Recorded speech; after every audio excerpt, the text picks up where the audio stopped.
ओम श्री परमात्मने नमः। श्रीमद् भगवद गीता आज त्रयोदशो अध्याय। श्री भगवान बोले, हे अर्जुन, यह शरीर क्षेत्र इस नाम से कहा जाता है और इसको जो जानता है उसको क्षेत्रज्ञ इस नाम से उनके तत्व को जानने वाले ज्ञानीजन कहते हैं। हे अर्जुन, तो सब क्षेत्रों में क्षेत्रज्ञ अर्थात जीवात्मा भी मुझे ही जान, और क्षेत्रज्ञ को अर्थात विकार सहित प्रकृति का और पुरुष का जो तत्व से जानना है वह ज्ञान है, ऐसा मेरा मत है। वह क्षेत्र जो और जैसा है तथा जिन विकारों वाला है और जिस कारण से जो हुआ है, तथा वह क्षेत्रज्ञ भी जो और जिस प्रभाव वाला है, वह सब संक्षेप में तुम मुझसे सुन। यह क्षेत्र और क्षेत्रज्ञ का तत्व ऋषियों के द्वारा बहुत प्रकार से कहा गया है और विविध वेद मंत्रों के द्वारा भी विभाग पूर्वक कहा गया है, तथा भली भांति निश्चय किए हुए युक्ति युक्त ब्रह्मा सूत्र के पदों के द्वारा भी कहा गया है। 5 महाभूत, अहंकार, बुद्धि, मूल प्रकृति भी, तथा 10 इंद्रियां, 1 मन और 5 इंद्रियों के विषय अर्थात शब्द, स्पर्श, रूप, रस और गंध, तथा इच्छा, द्वेष, सुख दुख, स्थूल देह का पिंड, चेतना और धृति, इस प्रकार विकारों के सहित यह क्षेत्र संक्षेप में कहा गया।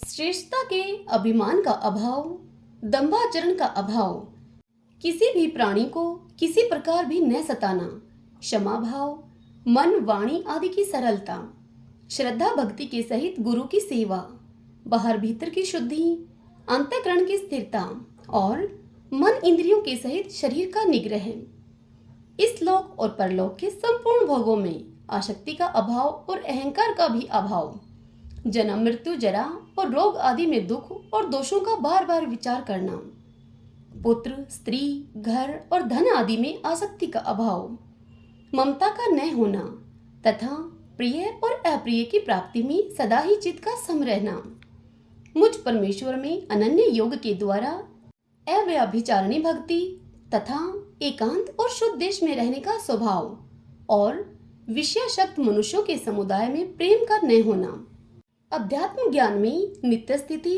और तत्व ज्ञान के अर्थ रूप परमात्मा को ही देखना, यह सब ज्ञान है, और जो इससे विपरीत है वह अज्ञान है, ऐसा कहा है। जो जानने योग्य है तथा जिसको जानकर मनुष्य परमानंद को प्राप्त होता है, उसको भली भांति मैं कहूँगा। वह अनादि वाला परम ब्रह्मा न सत ही कहा जाता है और न असत ही। वह सब और हाथ पैर वाला, सब और नेत्र वाला, सिर और मुख वाला तथा सब और कान वाला है, क्योंकि वह संसार में सबको व्याप्त करके स्थित है।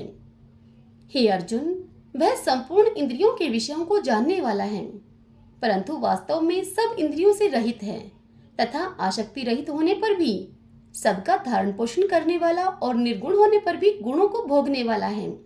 वह चराचर सब भूतों के बाहर भीतर परिपूर्ण है और चर अचर भी वही है, और वह सूक्ष्म होने से अविज्ञ है तथा अति समीप में भी और दूर में भी वही है।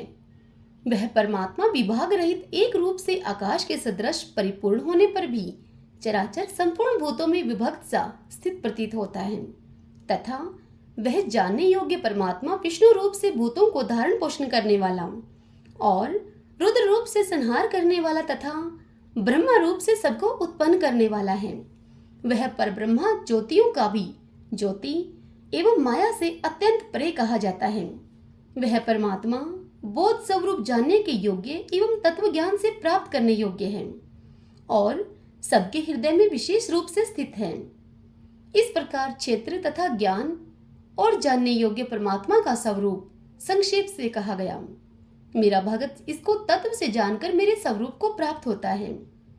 हे अर्जुन, प्रकृति और पुरुष इन दोनों को ही तू अनादि जान, और रोग द्वेष आदि विकारों को तथा त्रिगुणात्मक संपूर्ण पदार्थों को भी प्रकृति से ही उत्पन्न जान। कार्य और करण को उत्पन्न करने में हेतु प्रकृति कही जाती है, और जीवात्मा सुख दुखों के भोक्तापन में अर्थात भोगने में हेतु कहा जाता है। प्रकृति में स्थित ही पुरुष प्रकृति से उत्पन्न त्रिगुणात्मक पदार्थों को भोगता है, और इन गुणों का संग से ही इस जीवात्मा के अच्छी बुरी योनियों में जन्म लेने का कारण है।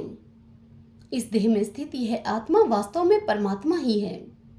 वह साक्षी होने से उपद्रष्टा और यथार्थ सम्मति देने वाला होने से अनुमंता, सबका धारण पोषण करने वाला होने से भर्ता और जीव रूप से भोक्ता, ब्रह्मा आदि का स्वामी होने से महेश्वर और शुद्ध सच्चिदानंद घन होने से परमात्मा, ऐसा कहा गया है। इस प्रकार पुरुष को और गुणों के सहित प्रकृति को जो मनुष्य तत्व से जानता है, वह सब प्रकार से कर्तव्य कर्म करता हुआ भी फिर जन्म नहीं लेता, वह फिर नहीं जन्मता। उस परमात्मा को कितने ही मनुष्य तो शुद्ध हुई सूक्ष्म बुद्धि से ध्यान के द्वारा हृदय में देखते हैं, अन्य कितने ही ज्ञान योग के द्वारा और दूसरे कितने ही कर्म योग के द्वारा देखते हैं, अर्थात प्राप्त करते हैं। परंतु इनसे दूसरे अर्थात जो मंदबुद्धि वाले पुरुष हैं, वे इस प्रकार न जानते हुए दूसरों से अर्थात तत्व के जानने वाले पुरुषों से ही सुनकर ही तद अनुसार उपासना करते हैं, और वे श्रवण प्रायण पुरुष भी मृत्यु रूप संसार सागर को निसंदेह तर जाते हैं। हे अर्जुन, यावन मात्र जितने भी स्थावर जंगम प्राणी उत्पन्न होते हैं, उन सबको तू क्षेत्र और क्षेत्रज्ञ के संयोग से ही उत्पन्न जान। जो पुरुष नष्ट होते हुए सब चराचर भूतों में परमेश्वर को नाश रहित और संभाव से स्थित देखता है, वही यथार्थ देखता है। क्योंकि जो पुरुष सब में संभाव से स्थित परमेश्वर को समान देखता हुआ अपने द्वारा अपने को नष्ट नहीं करता, इससे वह परम गति को प्राप्त होता है। और जो पुरुष संपूर्ण कर्मों को सब प्रकार से प्रकृति के द्वारा ही किए जाते हुए देखता है और आत्मा को अकर्ता देखता है, वही यथार्थ देखता है। हे अर्जुन, जिस क्षण यह पुरुष भूतों के पृथक पृथक भाव को एक परमात्मा में ही स्थित तथा उस परमात्मा से ही संपूर्ण भूतों का विस्तार देखता है, उसी क्षण वह सच्चिदानंद घन ब्रह्मा को प्राप्त हो जाता है। हे अर्जुन, अनादि होने से और निर्गुण होने से यह अविनाशी परमात्मा शरीर में स्थित होने पर भी वास्तव में न तो कुछ करता है और न लिप्त ही होता है।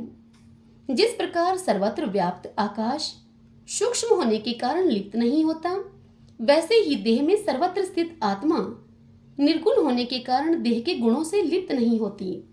हे अर्जुन, जिस प्रकार एक ही सूर्य इस संपूर्ण ब्रह्मांड को प्रकाशित करता है, उसी प्रकार एक ही आत्मा संपूर्ण क्षेत्र को प्रकाशित करता है। इस प्रकार क्षेत्र और क्षेत्रज्ञ के भेद को तथा कार्य सहित प्रकृति से मुक्त होने का जो पुरुष ज्ञान नेत्रों के द्वारा तत्व से जानते हैं, वे महात्मा जन परम ब्रह्मा परमात्मा को प्राप्त होते हैं। हरि ओम तत्सत। ओम श्री परमात्मने नमः।